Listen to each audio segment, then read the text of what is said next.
एक साल में 4 मिलते थे माननीय अध्यक्ष जी। देखो सीएम साहब नहीं कोई बात देखिए, देखो वो उन्होंने मेंबर को सेटिस्फाई करना है। देखो चीफ मिनिस्टर खड़े हैं, मेंबर को सेटिस्फाई करने के लिए खड़े, कोई बात मैं नहीं, उसका उत्तर दे रहा हूँ।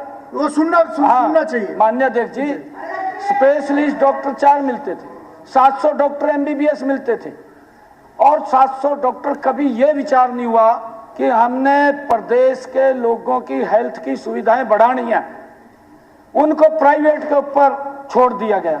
किस प्रकार से उनका शोषण होता था, ये अभी मामन खान कह रहे, कहा जी गरीब आदमी का। आज हॉस्पिटल के अंदर दवाई भी मिल रही है। आज ये 700 से बढ़ करके हमने 2500 कर दी हैं। 2500 हर साल एमबीबीएस की सीटें मिल रही हैं, और ये जो 4 थी स्पेशलिस्ट की, ये भी लगभग 200 के करीब चली गई है। 200 के करीब में हर साल हमें मिलते हैं स्पेशलिस्ट भी। माननीय अध्यक्ष जी, मेरा कहने का भाव यह है, इसको और हमने सुदृढ़ करते हुए स्वास्थ्य सुविधाओं को, जितने हरियाणा के अंदर हॉस्पिटल थे, 1 मिनट जी बात सुन लीजिए जी, जितने हॉस्पिटल थे, जहां 30 बेड का था उसको 50 बेड का किया, जहां 50 बेड का था उसको 100 बेड का किया, जो 100 बेड का था उसको 200 बेड का किया, जो 200 बेड का था माननीय अध्यक्ष जी उसको 400 बेड का किया।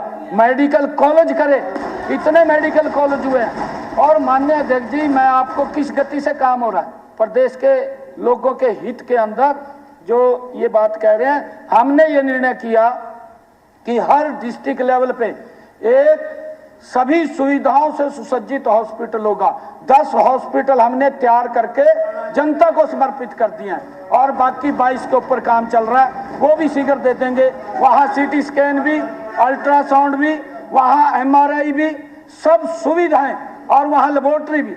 माननीय अध्यक्ष जी, सारी सुविधाएं उन हॉस्पिटलों के अंदर हम दे रहे हैं। वहाँ के एनवायरमेंट की भी, 1 मिनट जी, वहाँ के एनवायरमेंट की भी, एनवायरमेंट भी मान ले वहाँ गंद फैला ना हो जिस प्रकार के फैल रहा था जी, उसकी भी स्वच्छता का हम ध्यान रख रहे हैं।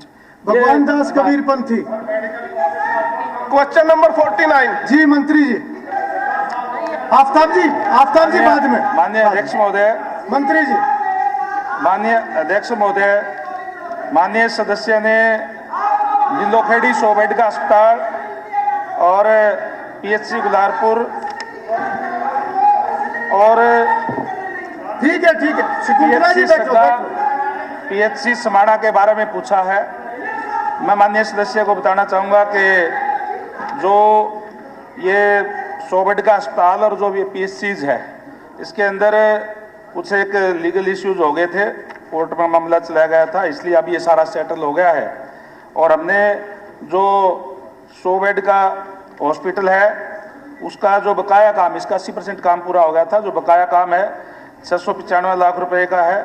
इसका 23/12 तक इसका टेंडर हमने कॉल कर लिया है। 23/12/25 तक इसमें प्राप्त किया जाना है। 2 महीने का टाइम लगेगा, और इसको हम सितंबर तक इसको पूरा करने का काम करेंगे। इसी तरीके से जो पीएचसी गुलारपुर है उसका भी 80% काम हो गया है, और जो पीएचसी सगा है उसका भी 70% काम हो गया है, और समाना बहू है उसका भी 70% काम हो गया है।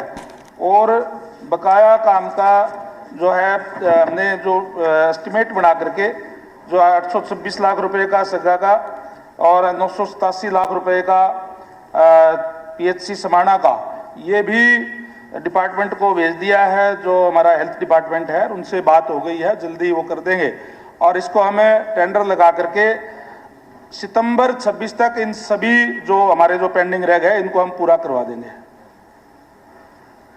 अध्यक्ष महोदय, नीलोखेड़ी में 100 बेड के हॉस्पिटल की स्वीकृति मिली थी, और लगभग 80% काम 2019 तक पूरा हो चुका था, लेकिन किसी कारणवश से ये लगभग 6 साल से एक काम पेंडिंग था। अब मैं धन्यवाद करता हूँ माननीय मंत्री जी का और माननीय मुख्यमंत्री जी का कि अब ये बताया गया है कि 30 जून तक इसको पूरा कर लिया जाएगा। लेकिन जो हमारी पीएचसी सगा है, पीएचसी समाना बाऊ और पीएचसी गुल्लरपुर है, इसकी अभी स्वीकृति के लिए सरकार के पास केस भेजा हुआ था, तो माननीय मुख्यमंत्री जी भी यही हैं और स्वास्थ्य मंत्री बहन जी भी हमारी यहीं बैठी हैं, तो लगभग 6-7 साल से ये काम वो अलग अधूरा विषय- पड़ा है। वो इससे अलग विषय है, आप उसको अलग से तो develop कर इनको लें। भी जल्दी से इनकी स्वीकृति दे दे, ताकि जो पर्पज वो जिस अलग- पर्पज अलग के से लिए pick up कर लेना। वहां पर इनकी घोषणा हुई थी और काम शुरू हुआ था, लोगों को इसका लाभ श्री मिल सके। लक्ष्मण यादव। नहीं, मैंने सितंबर कहा है, सितंबर 26 तक हम सारे काम जितने हैं चारों के चारों कंप्लीट करवा बहुत देंगे। संयमित विधायक है, सितंबर तक संयम रखें। 50 नंबर। जी मंत्री जी। माननीय अध्यक्ष जी, विधायक जी ने, लक्ष्मण जी ने जो सवाल पूछा है, इस विषय पर विचार करने के लिए एक कमेटी का गठन किया है। समस्या गंभीर है, इसमें कोई शक नहीं। गांव में, गोकुलगढ़ गांव में 8 जोड़ हैं गंदे पानी की निकासी के लिए। सरकार ने बड़ी गंभीरता से इसको लेकर के एक कमेटी का गठन किया है, जिसमें एडीसी, सीओ जिला परिषद और उसके साथ साथ executive engineering, irrigation and water resources department, executive engineer public health and engineering department, executive engineer Panchayati Raj, block development and panchayat officer, इनको हमने कमेटी में रखा है, जो 15 दिन के अंदर अपनी रिपोर्ट सबमिट करेगी और माननीय मंत्री जी तब तक आ जाएंगे, पंचायत मंत्री, और आकर के विधायक जी को भी बुलाया जाएगा और सारी समस्या का समाधान, मुझे उम्मीद है, इसमें सारा तय कर दिया है, पैसा भी सैंक्शन कर दिया है और कहाँ पानी जाएगा वो भी सारी रिपोर्ट बना ली गई। Thank you. अध्यक्ष महोदय, गांव, मेरी विधानसभा का गांव गोकुलगढ़ एक बड़ा गांव है, 8000 की जनसंख्या है। जल स्तर बिल्कुल सरफेस पे है, कहीं भी पानी निकासी है नहीं। एक तरफ रेलवे लाइन है और दूसरी तरफ नहर है, तो कहीं पानी निकासी की वो नहीं है। इसीलिए आज ये कमेटी गठित की है, क्योंकि किसी के समझ में नहीं आ रहा कैसे करेंगे, कमेटी भी क्या है। लेकिन मैं अपना सुझाव देना चाहता हूँ, अब उसमें कम से कम 6-7 सोलर पंप लगाए जाएं, ताकि वो पानी वहाँ से लिफ्ट किया जाए, क्योंकि वाटर लेवल ऊपर है। और दूसरा, पब्लिक हेल्थ से इससे संबंधित करके, और हमारी कालूवास में एसटीपी है, उसके साथ जोड़ा जाए, या नसिया जी में एसटीपी है, उसके साथ जोड़ा जाए। जब पानी वहाँ से बाहर निकालेंगे तभी हो पाएगा। तो मेरा मंत्री जी को आपके माध्यम से सुझाव है, ताकि ये दोनों चीज़ इम्प्लीमेंट कर दे, क्योंकि कमेटियाँ तो गठित हो जाती हैं, बहुत सारा समय लगता है, लेकिन आज गांव की हालत जर्जर है, कोई बाहर निकासी का कोई रास्ता नहीं।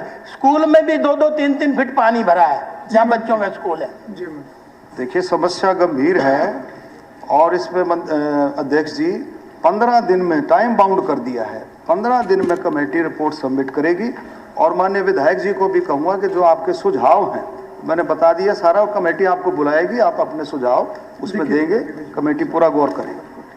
मंत्री जी ने कहा है कि पैसा सैंक्शन कर दिया, तो पैसा सैंक्शन हो गया तो हम जल्दी उसका निर्णय तक पहुंच जाएंगे। सुझाव भी लिखित में भी आप उसको रिकॉर्ड में भी लाएं, चर्चा जी। भी करें, अपने सुझाव को भी आप उसके अंदर डलवाएं। नहीं, वो सुझाव तो दे ही देंगे। धन्यवाद जी। श्री राम कुमार गौतम। 51 सर। जी मंत्री। माननीय अध्यक्ष जी, सफीदों में एक नर्सिंग कॉलेज का कंस्ट्रक्शन बहुत जल्द शुरू होगा। एसएफसी से इसकी अप्रूवल आ गई है और मैं मेरे बस में हूँ, तो मैं बोलूँ आपसे, दादा आप मेरे साथ बैठें और हम जल्द से जल्द इसको प्रायोरिटी पे लेके, क्योंकि बहुत साल हो गए हैं कि आप ये मांगते रहे हैं, तो मैं बोलूँगी कि हम दोनों साथ में बैठ के इसका जल्द से जल्द निवारण करते हैं। धन्यवाद। Honorable Speaker, sir, it's a very vague reply. It's not the proper reply, sir. I want to know the exact time and month by which the construction will start, sir. The college is sanctioned after this Safido Nursing College have already their own buildings. But Safido is unfortunate, sir. I don't know the संभावित role of the previous MLA and the government. Mani Adhyaksh ji, this matter has come to my notice now, and I assure the MLA that I will get work started as soon as possible. I am willing to sit with him and make it happen as soon as possible. And for a timeline, I think a couple of meetings need to be held, and as soon as we can get everything aligned, we will start construction right away. Thank you. I hope she will fulfill her. She will. Okay. Shri Balwan Singh Daulatpuria 52. मंत्री जी। Answer laid on the table of the House, sir. जी विधायक जी। माननीय अध्यक्ष जी, मंत्री जी ने कहा वे company को higher कर लिया गया और उसकी ड्राफ्ट रिपोर्ट की ग्राउंड थ्रूटिंग की जा रही है। ये थ्रूटिंग कहीं पेपर में हो रही है वो तो पता नहीं अध्यक्ष जी, धरातल पे इसका कोई जिक्र नहीं है। मेरा माननीय मंत्री जी से सवाल ये है कि आप ये बताइए थ्रूटिंग कितने दिन से चल रही है, इन्होंने कितने लोगों से संपर्क किया, क्या इन्होंने विधायकों से, जिला परिषद से, सरपंच से, नंबरदार से, मेंबर पंचायत से, ब्लॉक समिति से, किन किन लोगों से इन्होंने संपर्क किया। और अध्यक्ष जी मेरा दूसरा क्वेश्चन माननीय मंत्री जी से ये है कि खाबड़ा गांव बड़ा सेमग्रस्त था, सरकार ने योजना बनाई थी और उसके लिए भूमिगत पाइपलाइन ड्रेन RD 14,000 गांव खाबड़ा से RD 73,900 हिसार घग्गर बहुत से चैनल में पानी डालना था। 2023 में काम शुरू हो गया था जी, 6 महीने का टाइम बाउंड था, 2 किलोमीटर की सारी रीच थी, अभी तक 50% काम पूरा हुआ उसके अंदर। माननीय मंत्री जी ये बताएं ये काम कब तक पूरा हो जाएगा। मेरा तीसरा प्रश्न ये है जी, सेम से मुक्त करने के लिए भट्टू ब्लॉक के अंदर सौर ऊर्जा के ट्यूबवेल लगाने का सरकार ने काम किया था। मैंने पिछले बजट सत्र मांग उठाई थी कि इन ट्यूबवेलों के अंदर बड़ा गड़बड़ घोटाला है, सरकार को विजिलेंस से जांच करानी चाहिए, उसकी जांच हुई नहीं, उसकी जांच कराएं। और 30 ट्यूबवेल गाँव पीड़ी मंदोरी में लगे थे अध्यक्ष जी, उनका पानी ब्रांच के अंदर डाला जा रहा है, वो के ड्रिंकिंग वाटर है, उससे आगे लोगों में बीमारी फैलने खतरा है। इतनी दूरी पे हिसार घग्गर ड्रेन है, तो उन 30 के 30 ट्यूबवेलों का कनेक्शन उस घग्गर में क्या मंत्री जी कराने का प्रावधान करेंगे? जी मंत्री जी। सर ये सेम रिलेटेड क्वेश्चन है और इसका 2 भाग में आंसर है। ए का है जी सर, और बी का है कि वैपकोस को हरियाणा में वाटर लॉगिंग और सैलिनिटी प्रॉब्लम्स के मैनेजमेंट के संबंध में मास्टर प्लान 98 को अपडेट करने का काम सौंपा गया था। वैपकोस द्वारा सबमिट की गई उनकी ड्राफ्ट रिपोर्ट की ग्राउंड ट्रूथिंग की जा रही है, और जो एक बहुत इंपॉर्टेंट प्रोसेस है सर, क्योंकि उसको जो ग्राउंड ट्रूथिंग का मतलब जो उसकी उसको देखा जाता है कि उसको वेरीफाई किया जाता है फील्ड रिपोर्ट जो फील्ड ऑफिसर्स हैं, और ये रिपोर्ट 30 जून 26 तक फाइनल कर दी जाएगी। इस प्लान के मेन उद्देश्य ये हैं कि ग्राउंड वाटर टेबल को और बढ़ने से रोकना, गंभीर रूप से वाटर लॉक्ड और सलाइन ज़मीन को ठीक करना, एग्रीकल्चरल प्रोडक्टिविटी में सुधार करना, बाढ़ से राहत और बचाव प्रदान करना, सरफेस और ग्राउंड वाटर के स्थायी उपयोग को बढ़ावा देना। ये माननीय मंत्री जी को उत्तर पहले पढ़ना चाहिए था, उसके बाद में मैं क्वेश्चन करता, लेकिन मैंने पढ़ लिया है, मैंने इसी को लिया। मंत्री जी आप ये बताएं इस कंपनी थ्रूटिंग के लिए कितने लोगों से संपर्क किया आज तक? क्या विधायकों से, जिला परिषद से, सरपंच से, मेंबर साहिबान से, या मौजूद किन किन लोगों से इन्होंने संपर्क किया है? सर फर्स्ट ऑफ ऑल ये एक कंबाइंड एक्सरसाइज है, 2 डिपार्टमेंट्स इन्वॉल्व हैं। एग्रीकल्चर से जो मैंने बेसिकली फिगर्स लिए हैं, और वैपकोस जो है वो प्रोजेक्ट को डिज़ाइन करता है, और अभी भी एक इनकी ड्राफ्ट रिपोर्ट आई है। तो जो फिगर्स मैंने लिए हैं वो एग्रीकल्चर डिपार्टमेंट के हैं। उनके कंपोनेंट्स जो हैं वो एक कॉस्ट ऑफ प्रोजेक्ट जो है 2531 करोड़ हैं। इनके 5 कंपोनेंट्स में है surface drainage work, sub surface vertical, sub surface horizontal consecutive use of ground water, उसका plus surface water bio drainage की इस्तेमाल इसको किस तरीके से करवाना है, और इसका जो डिपार्टमेंट में जो काम चल रहा है वो 30/6/26 तक कंप्लीट हो जाएगा। इसके अलावा अगर, क्योंकि ये डिपार्टमेंट का काम है, टेक्निकल काम है, इसमें यू नीड टेक्निकल एक्सपर्टीज, ये कोई the department is trained for this. और अगर माननीय MLA साहब के कोई इनपुट है, we of course we are willing to take him on board and hear his considered views. इसमें है तो आप मंत्री जी से मिलकर चर्चा उस कंपनी से Absolutely, we are open to all kinds of suggestions. अभी तक के लोगों को अध्यक्ष जी वो बीमा कंपनी नहीं मिल रही, हमारे डिस्ट्रिक्ट हेडक्वार्टर बीमा कंपनी का बात सुनो जी, बलवान जी बाकी बीमा कंपनी का डिस्ट्रिक्ट हेडक्वार्टर को ऑफिस नहीं है, इस कंपनी का ऑफिस नहीं, कहाँ पे इनसे संपर्क करें जी। और मेरा माननीय मंत्री जी, मेरा क्वेश्चन नंबर 2 आपसे ये है, खाबड़ा के बारे में बताओ, आप काम कब तक पूरा कर दोगे?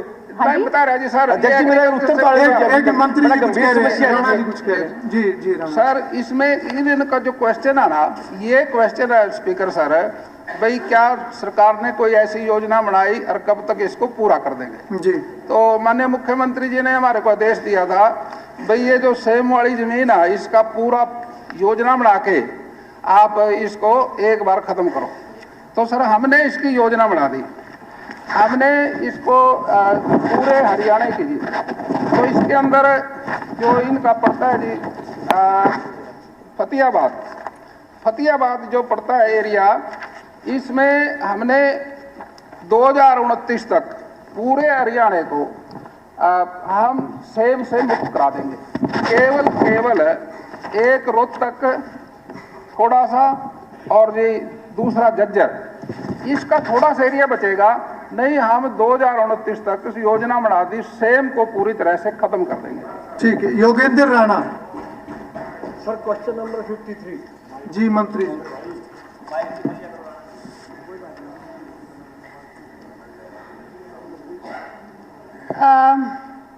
माननीय अध्यक्ष जी, सबसे पहले तो मैं बताना चाहूँगी कि हाँ जी, हेल्थ डिपार्टमेंट पूरी तरह गियर्ड अप है कोई भी हेल्थ सर्विसेज देने के लिए। और हाँ, बी पार्ट जो है और सी पार्ट साथ में दे रहे हैं कि हमने एक 100 बिस्तर का अस्पताल असंध में बनाना है। उसका फाउंडेशन स्टोन 3 अक्टूबर 2025 को लग गया है और इसमें एक ट्रॉमा केयर फैसिलिटी होगी लेवल 3 की। धन्यवाद। मैं अध्यक्ष महोदय माननीय मुख्यमंत्री जी का धन्यवाद करना चाहूँगा कि जिन्होंने असंध में 50 बेड के हॉस्पिटल को 100 बेड की हॉस्पिटल की आधारशिला 3 अक्टूबर 2025 को रखी है। उसके लिए मैं माननीय मुख्यमंत्री जी का आभार व्यक्त करता हूँ, माननीय स्वास्थ्य मंत्री जी का भी धन्यवाद करता हूँ। लेकिन मैं आपके माध्यम से माननीय मंत्री जी से निवेदन करना चाहूँगा कि 709A जो कि करनाल से असंध और आगे जाकर वो नारनौल अंबाला जो कि 152D है और दिल्ली जम्मू कटरा एक्सप्रेस हाईवे से मिलता है, उसकी वजह से लगभग 12-13 हज़ार वाहनों का डेली निकलना 709 पर है। उसकी वजह से कहीं ना कहीं दुर्घटना की स्थिति बनी रहती है। तो कई बार गोल्डन आवर्स में जो रोगी हैं उनको ठीक से इलाज नहीं मिल पाता। तो मेरा माननीय मंत्री जी से अनुरोध है कि वहाँ यदि ट्रॉमा सेंटर की व्यवस्था हो जाए तो उसमें लाभ होगा। धन्यवाद। माननीय अध्यक्ष जी, ट्रॉमा सेंटर लेवल 3 बन रहा है असंध में और जैसे मैंने बताया, मगर साथ में सेंट्रल हेल्थ मिनिस्ट्री का जो हमें बोला गया कि 60 किलोमीटर के अंदर ट्रॉमा सेंटर होने चाहिए और उनमें असंध में 8 अस्पताल आते हैं जिनमें ट्रॉमा सेंटर आज के दिन इस्टेब्लिश्ड हो रखे हैं, जिनमें है पानीपत में है, जींद में है, कल्पना चावला करनाल डिस्ट्रिक्ट अस्पताल करनाल, कैथल में, Deendayal Upadhyay university health science Kutail में है, संत धन्ना भगत सिंह जीएमसी जींद में है और भगवान परशुराम जीएमसी कैथल में है और जल्द ही असंध में भी बन जाएगा। धन्यवाद। धन्यवाद मंत्री जी। श्री भारत भूषण बत्रा। Speaker sir 54। जी मंत्री। अध्यक्ष जी, हैफेड ने 1976 में रोहतक में 100 मीट्रिक टन प्रतिदिन के उत्पादन के लिए क्षमता वाला एक पशु कैटल फीड प्लांट लगाया था। जिस समय लगाया था, जैसे विधायक जी ने पूछा है कि वहाँ पर पोल्यूशन और बहुत सारी चीज़ें जिक्र की हैं उत्तम नगर कॉलोनी में, तो उस समय बिल्कुल लगभग जंगल था 1976 में। अब इस सरकार ने, डिपार्टमेंट ने पूरी प्लानिंग की है, इसको हम जल्दी ही शिफ्ट करेंगे IMT Rohtak. Honourable speaker sir, ये बात ठीक है कि मंत्री जी ने, मैं पहली बार देखा कि डिपार्टमेंट ने जो एलिगेशंस लगाए, जो मैंने आरोप लगाए, सारे के सारे मान लिए। आपने माना है कि भट्टी से राख निकलने वाली राख और धुआं निवासियों में प्रवेश कर रहा है, जिससे गंभीर अवस्था प्रदूषण और स्वास्थ्य संबंधी खतरे पैदा हो रहे हैं। गर्मियों के महीनों में घरों में सुरसी सारे घरों में घुस जाती है। जब ये आप वहाँ पर हैफेड प्लांट चलाते हैं, ये छोटा सा स्टोरेज का ज़्यादा प्लांट है और इसमें जो आपका प्लांट की वर्किंग है उसमें जो आपका गेहूं और बाजरा वगैरह जो बीच में बच जाता है, खराब हो जाता है, उसके लिए आप प्लांट चलाते हैं उसके लिए, और वो सारा का सारा पोल्यूशन क्रिएट करता है। आबादी बिल्कुल आ चुका है। मेरी आपसे निवेदन है, आश्वासन चाहूँगा कि इतना बड़ा प्लांट नहीं है, इसको इमीडिएटली बंद कर दिया जाए। कोई आपको दिक्कत नहीं आएगी। कैटल फीड प्लांट आपके और भी बने हुए हैं, सब कुछ बनी है। This is my first supplementary question. Second supplementary मैं बाद में पूछूंगा। क्या आप इसको इमीडिएटली बंद कर सकते हैं अगर रिलीफ देना चाहें तो? सप्लीमेंट्री तो एक ही बना, पहला तो सुझाव अध्यक्ष जी, हाँ, एक ही सप्लीमेंट्री, सेकंड सप्लीमेंट्री। देखिए अध्यक्ष जी, मैंने जवाब जो दिया 1976 के हिसाब से दिया। 1976 में जब कैटल फीड प्लांट बना था उस समय की क्या स्थिति थी, और विधायक जी उसको पॉलिटिकली घुमा रहे हैं। दूसरी बात यह है कि बहुत जल्दी आपका शिफ्टिंग का प्लान तो है जो उन्होंने पूछा। यस यस यस, शिफ्टिंग का प्लान। एक मिनट अध्यक्ष जी, इसमें the board of administrator of HAFED has already granted in principle approval for setting up of new cattle feed plant by reserving approximately 7 acres of land in mega food park at IMT Rohtak. वो कर दिया, decide कर दिया। और मैं विधायक जी को बताऊंगा, सेकंड सप्लीमेंट्री का भी अभी मैं जवाब देता हूँ। 2-2.5 साल में वो हम प्लांट बना देंगे, बहुत जल्दी उसको शिफ्ट। श्रीमती सावित्री जिंदल जी, शॉर्ट 2-2.5 साल तो वो लग जाएंगे। आपने अच्छा है कि इसको शिफ्ट कर देंगे, पर मैं खुद विजिट करके आया हूँ। बड़ा छोटा सा प्लांट है।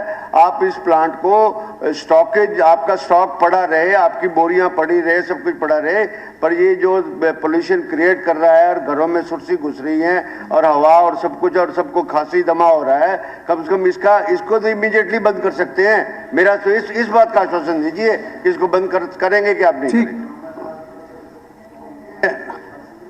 विधायक जी, आपको पता है कैटल फील्ड, मेरे ख्याल में कैटल फीड प्लांट हरियाणा में 2 हैं।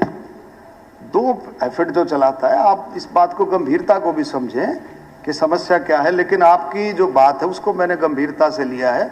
उसको जल्दी से जल्दी नया प्लांट बना करके उसको शिफ्ट। श्रीमती सावित्री जिंदल। अध्यक्ष महोदय, प्रश्न संख्या 55। माननीय अध्यक्ष जी, नहीं श्रीमान, महावीर स्टेडियम हिसार में स्थित केवल एथलेटिक्स ट्रैक जल भराव के कारण अभ्यास के लिए अनुयुक्त है। स्टेडियम में लॉन टेनिस, हैंडबॉल, बैडमिंटन, कुश्ती और वॉलीबॉल के खेल केंद्र संचालित हैं। और दूसरा जो क्वेश्चन है, पीडब्ल्यूडी विभाग ने खेल विभाग को महावीर स्टेडियम हिसार में एथलेटिक ट्रैक निर्माण के लिए, खेल उपकरण के लिए, बिजली कार्य व अन्य सिविल कार्यों के लिए 21.5 करोड़ का अनुमानित लागत का ब्यौरा प्राप्त हुआ है, जो कि विभाग के विचाराधीन है और अंतिम में अनुमान की प्रशासनिक स्वीकृति के बाद निविदाएं प्राप्त होने के कार्य पूरा करने के जल्दी स्टार्ट करेंगे। माननीय अध्यक्ष महोदय, मैं आपके माध्यम से मुख्यमंत्री जी और मंत्री जी का धन्यवाद करती हूं और निवेदन करूंगी कि इस कार्य को प्राथमिकता देकर करवाया जाए। धन्यवाद। Thank you. श्री अर्जुन चौटाला।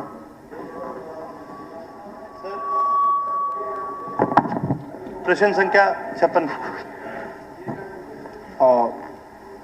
माननीय स्पीकर सर, सम्मानित सदस्य ने जानकारी मांगी है कि पुलिस के जो स्वीकृत पद हैं उनकी संख्या क्या है, वर्तमान पदों की संख्या जिलावार, वो तो हमने उस पर विवरण उपलब्ध करा दिया।